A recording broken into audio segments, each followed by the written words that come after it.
Hello and welcome to Cask Tech Tips. Today we're going to talk about a simple adjustment on your guide rails to bring your sensors back into adjustment. Sometimes you'll find that you bring a new cycle of cans into the machine and the fill head just stays up. This is likely due to one of two sensors being a little bit outside of its read range. The resetting adjustment is quite easy, and if you follow me over here, we're going to show you how to do it. Sensors like this are mounted along the length of your guide rails. This one in particular is the can count in sensor. Some of you might refer to it as a count sensor or sometimes a gate sensor. In any case, this sensor only has a certain read range. It's usually 4 or 5 mil, sometimes less.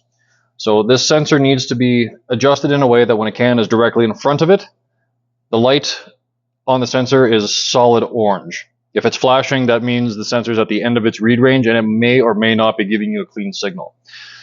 Typically, you don't have to adjust the sensor in its mounting bracket. What often happens is the guide rails move apart a little bit over time, especially if you experience some can jams. So the fix for this is quite simple.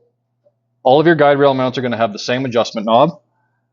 All you do is simply loosen that off and move the guide rails in as needed till the status light stays orange. This should still allow space for the can to move freely in between the guide rails and not get hung up along the path of travel.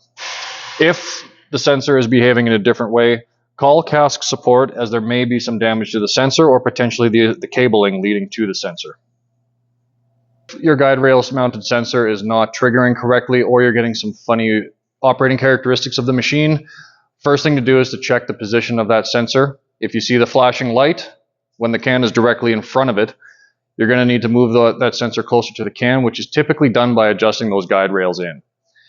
If this doesn't resolve the issue or you're having more strange characteristics, please contact cask support for further assistance. Until next time, I'm Taylor. We'll see you next time.